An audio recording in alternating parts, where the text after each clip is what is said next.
go bonúsach gur míle mai agah as an curú a bheith seo aniu, bhfuil si bhar bís. Tá muid ag an picnic. So, mar fleisiúr domsa a bheith ábalta seasa os córs lua agus labhart faoi teicneolaíocht, mar go bonúsach nuair a bhí mise me dhéagóir,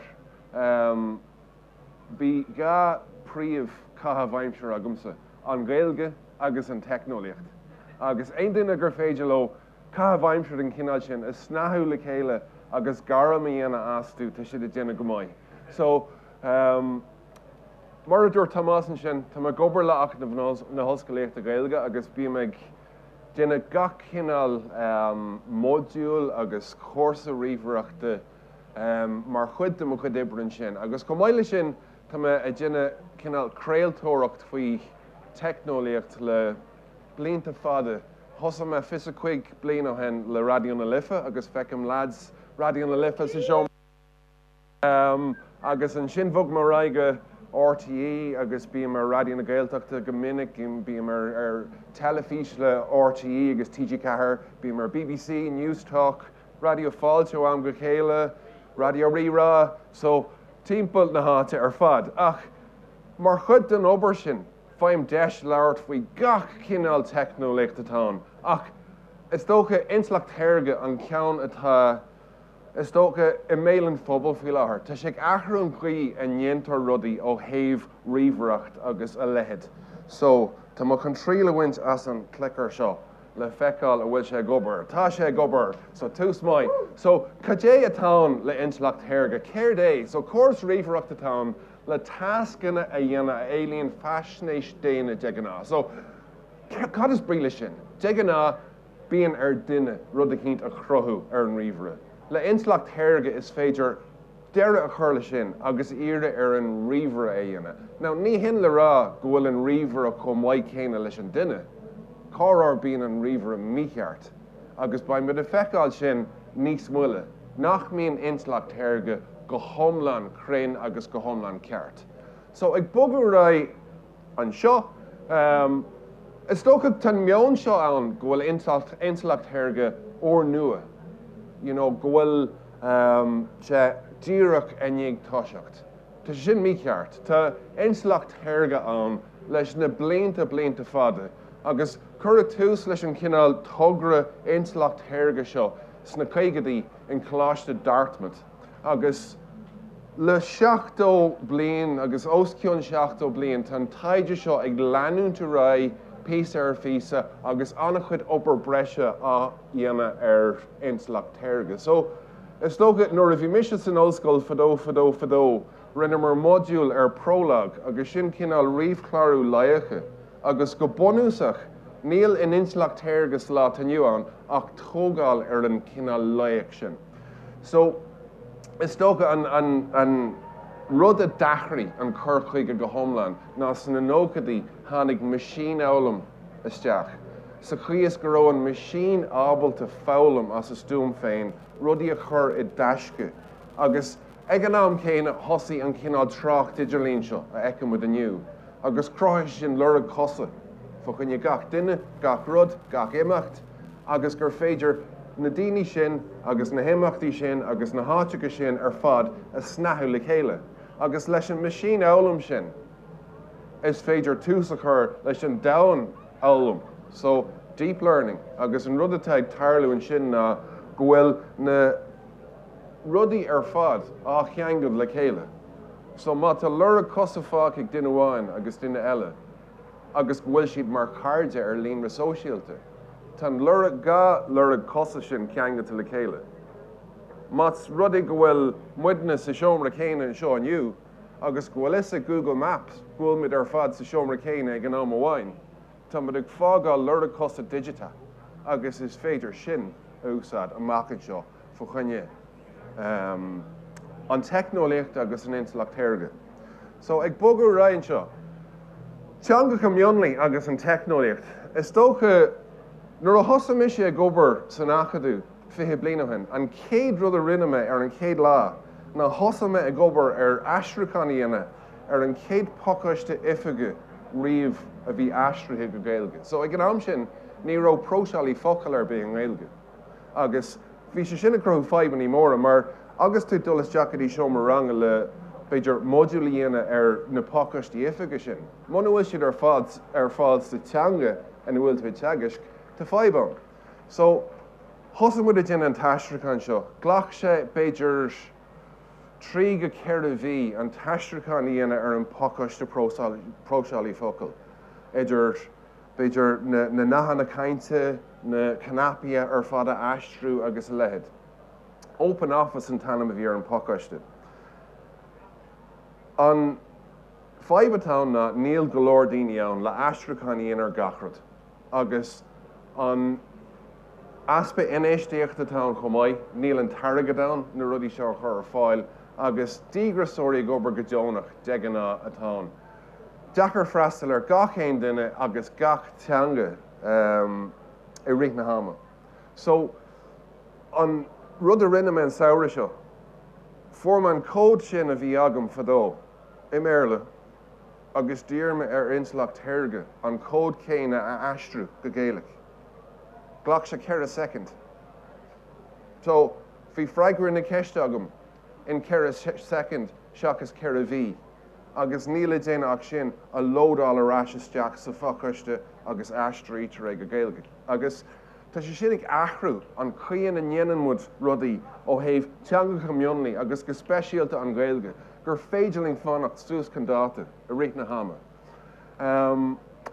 Cén úsáid atá ag Intleacht Shaorga sa lá ta nniuan. Bíonn sin úsáid go mór sna tionscail seo, airgeadas, éideachas, crothú ábhar agus má caint go príomha faoi sin, mar sin go bonúsach an rud a n-ionad muidne, mar grá daoine, go mbeadh muid ag crothú ábhar de gach chinál. So, a crothú ábhar córa sláinte. Cur agas go raibh an córa sláinte ábalta analíisiú dhéana ar gach duine I rith na hama a gúsáid oradóirí Cloláiste, nó gúsáid monitóirí, nó a gúsáid an lorda cosa atá orsa mar óthar ar córa sláinte. Go bhéad fá cinethe dhéine bunthe ar sin, agus nachhfuil tú ag brathir speisialta ó rith na hama leis na rudí seo ar fad éasrú. Siopadóireacht. An úsáide go deo gur féidir córdach ionintach Cloláiste dhéine agus chraol me seo. Bhí nílam istí in Buggy McLaren seachtain ó hen, agus an rud a rinne me na ghlach ma Greengraff, agus an sin corma sin fríd an machine Intleacht Shaorga, agus tháinig tarás leis na multi cathát gur féidir an buggy sin a cheannach. So, dahan sé cén buggy atá, cén múnla, agus heispáin sé dom cathát gur féidir sin a cheannach, agus cén price atar. Agus sin an cinál Intleacht Shaorga ag brú rudaí, agus tagann sé seo arás go dtí an lura cosa te gach duine. Tá lura cosa uirling ar fad ó thaobh méid ceannachán in dhéanamid ar líne. Más rudaí go déimid is deachadí Idirlína cíns, leis na cookies agus stuff, bíon an lura cosa an, agus is féidir an Intleacht Shaorga sin úsáid leis na multi a bheith níos Cloláiste ar na cinál rudaí gur bhhaile a cheannach. Córas iompar, is toch an sample is fear de sin Google Maps. Níos an céhhéad a dúsáid Google Maps le fáil có fada le Stradbally ach go bon úsáidan mit an Intleacht Shaorga ó thaobh léirscálacha go minic agus go rialta faoi láthair. An bota córa, sfóla míid, taint isteach ar líne le labhairt le duine cínt agus an sin ní bhíon duine bíán bíon machine nach digan muid a gceart. Agus tá an grán dearg agam ar an bota córa ach tá muid stocáilte lo mar thura ar an Intleacht Shaorga. Slándal, fear habatach. Is féidir Intleacht Shaorga úsáid le slándal níos fear a bheith ar do lura cosa digitach, ar an Idirlín, ar do riomhar a hain, gach cinál rud, agus an sin tastal, fear habatach. Orintad ní bhíon Córas riomhreachta tastalta I gceart agus crothaíonn sin faiban mór a millteach. So, úsáidí don Gaeilge, aistracán, fotheidil, dobal, ábhar a crothú idir text, pictúr agus fís. Tá mai díreach a ní críicnú ag Ferbert module Ollscoil nua faoin Intleacht Shaorga agus mar chuide sin ba mar déine fótheidealú bio. So go bunúsach go bhfuil an machine ábalta éisteacht leis an méid atá ráig an duine agus an sin fótheidealú dhéana an Gaeilge nó an teangar bíele bunathair an méid atá ag tarlú ar an scáileán. Agus an cinál muolatar sin ná 4 second. So bíonn an taisteach ar fad déanta agus an rud taispáinte taobh siad de 4 second nó mar sin. Dubal, fear úsáid a chumáid. Tá siad ag obair na hinneil seo faoi láthair gur féidir aber go bhfuil Donald Trump a labhairt Méarla.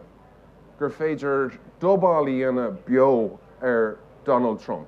Fearann sé leis an méid atá rá aige, aithrítear ag go Gaeilge, déantar analís ar glór Donald Trump agus an sin bíonn sé ar nós bhfuil Donald Trump féin ag labhairt an Gaeilge. So, baise sin ann taobh siad a sé bhí nó mar sin. Gan éoncas. Seans go naithná sé annach chuid an na bréige. Seans mai. So, níos gom Google Translate.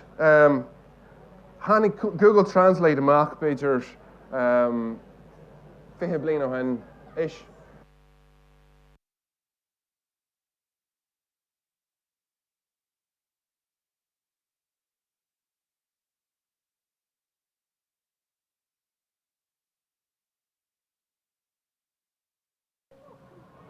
An mic arás, yeah, ain't mai.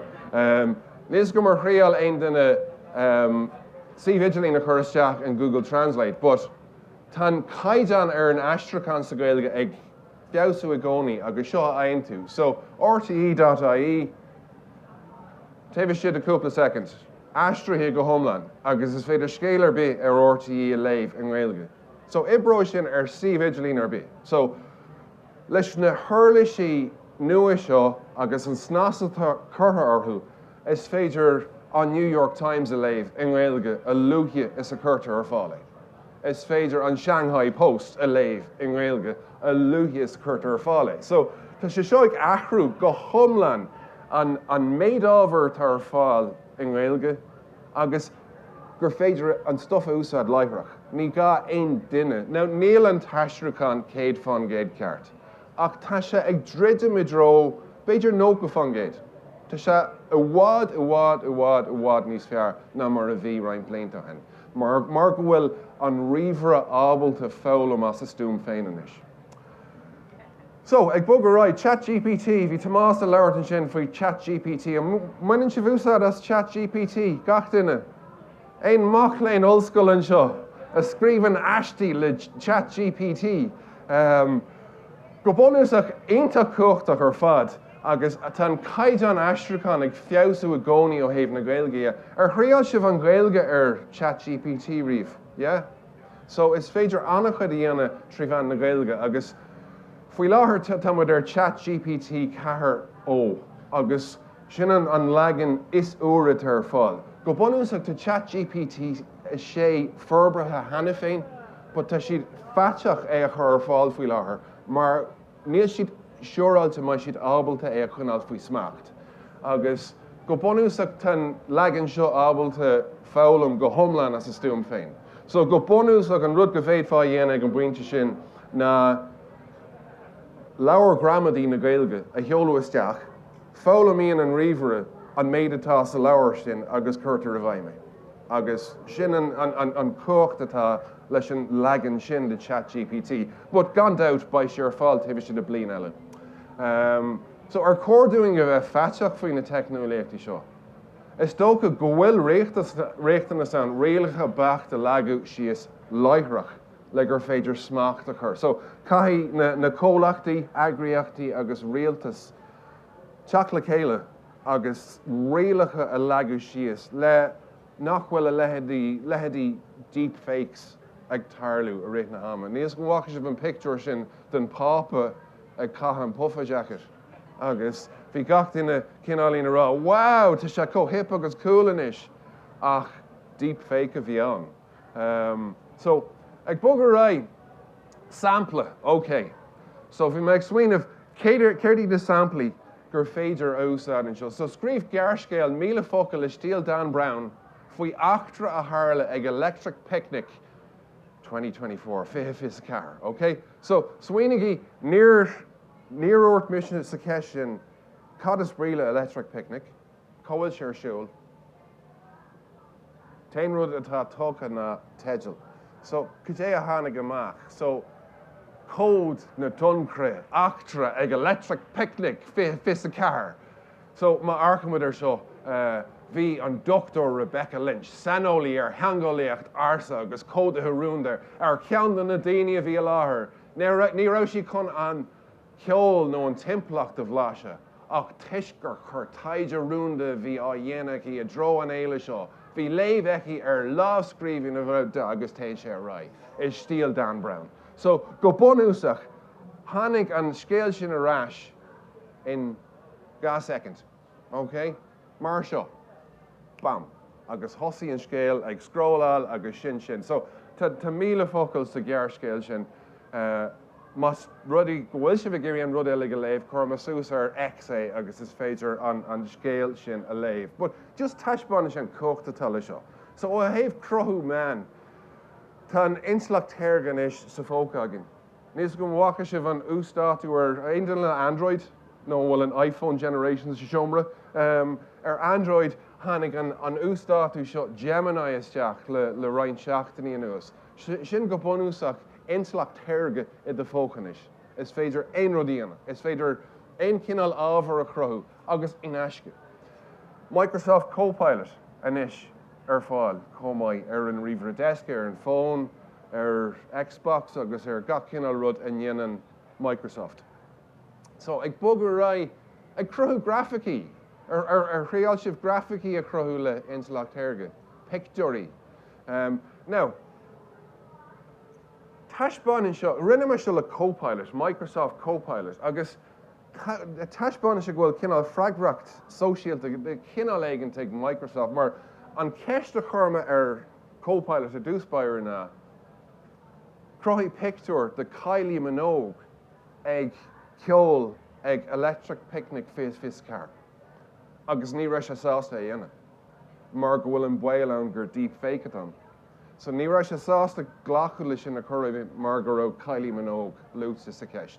So picture de electric picnic fis car an grain ag dul faoi sa cúlra. Now, ein rud atá mise crothún seo, glachan sé seconds. Níl ein éireacht gur isteach san na rudí seo. So sin na picturí a tháinig arás. Níl is go cócrinnas atá siad, but sin an cinál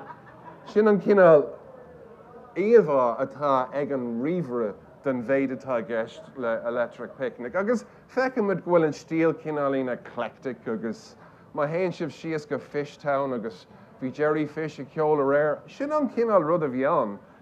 But sin na multi a tháinig arás ó Microsoft Copilot faoin ceist sin.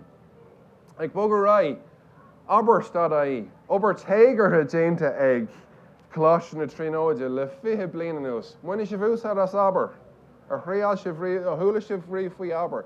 Seo príomh sintéisiúr na Gaeilge, agus an rud atá gceist le seo, na ein rud clóite an Gaeilge gur féidir é rá ag an machine. Agus is féidir leabhart leis an machine agus bhfuil an machine ábalt an Gaeilge a thuiscint. Agus tá sé níag annach chuid ibriana ar canúntaí le féidir 3 nó 4 bliain anuas. Go dtigan an riomhar a canúntaí difriúla. So, tá sé seo ina game changer. Tá sé chun an chuige úsáideann mud riomhairí tríbhean na Gaeilge a athrú go thomlan. So, go bunúsach an swaoine géanais, aber go raibh sibh ábalta Siri nó Alexa nó ceanna na bot sin na úsáid an Gaeilge. Is mar thorda ar an obair seo go bhfuil an féidireacht sin an. So, tá sé seo chur go mór le Intleacht téirge agus féidireachtaí Intleacht téirge. So, tá má beag na críochnathe níl má géirí leanúnta rá róáda, but dúchláán a leagma síos dom hain. So, níos go féidir gur seo an 100 euro an AI riamh ag an picnic, níl is agam. Thosa méid ag obair ar stuff den cíná seo le sé bhíanuas agus a chur snás ar an gluie Oibríonn an inal le crothaín na rudí seo. So, cúpla mío hen, rinne me seo chláir Raidió na Gaeltachta agus chraolmuid an 100 euro an Intleacht Shaorga riamh Raidió na Gaeltachta. So beidir gur lá starúil seo an 100 euro an AI ag an picnic. So ChatGPT agus Earlish eile dar banam súno tá siad fad fáil siar an aisce. So scríb euro an hip-hop faoi electric picnic fis a car a bhéigh tarlú a Stradbally. Bí cinnte na ceoltóirí seo a bheith luachas an euron. Kylie, No Can, Codaline, Calvin Harris, Kneecap, Faithless, the Saw Doctors, agus the Waterboys. Okay? So Cumann question is Jack in ChatGPT. Tavis did a couple of seconds. Hannig an take show rash na lyrici. So Tomid bio Stradbally and fail rash na salche tanam da. Okay? Agus tension a fa couple of verse perfa agus outro agus ruddy shore fat. So Kajay and Yenatu. Humas Jack Suno and Shen. Agus the Suno Milton Mike. Mark well teicneolaíocht na Gaeilge snahis Jackham.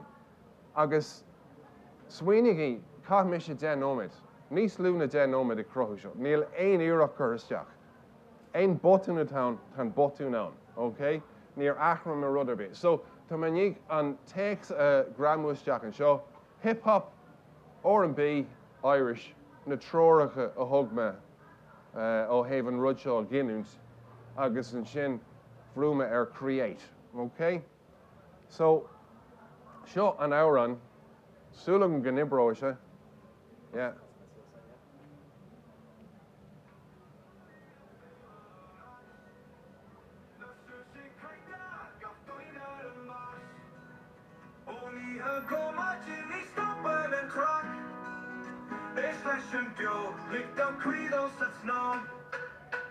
Kylie in a snowshoe, can't get you out of my head. So one of that got doing a bullet. I live a chester. I'm coming go hard, not suicide cassette. No kind of friction. I can't for so crew at the shell of broth. It's going on my damn, but I no scar to high hopes. Go all I want, the curly under my career. I'm not the Calvin, and a second deck need faded ahead. I chose whole life, don't tell about crutching there for a crew. Tell me, no stop body and fail alright. Not sure she can't got doing it in mass. Only a go imagine me stopping and crack. Extension Joe, lick the credo sits now.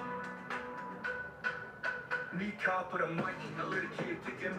I can't freestyle on flowing Milan. So, go bonus ag níl chun fannach na seo ag éisiú leis an rud fad, but Corma Sús a reached their XA le gur féidir leh éisteach leis an rud omlan, mas rudig was sédo massacus ar bis a siomra. Ach, go bonus ag níl obair bí chuthas Jack an sin, cruthíonn ríomhara an rud lig, but taisbána sin a féidirachtaí. Agus, tá mud an dhéag in 5 bliain imeacht don áitin a rámad gan próseálaí focail an Gaeilge. Gur féidir rudaí den cinál sin a cruthú taobh siad a cúpla nóméid. So, I gceann 5 bliain eile, céir atá chun tarlú. So, Grinnig I súlamach, domsa, bíam gníomhach X, no Twitter, no pay rud a hugtar aniu, le clostal na man, agus ein inagiri teaghálaí ilum no rudder bit is féidir teaghálaí ilum ardan bit an sin. So, but the ceistir big ein tá má lán sás na ceisní sin a ragart.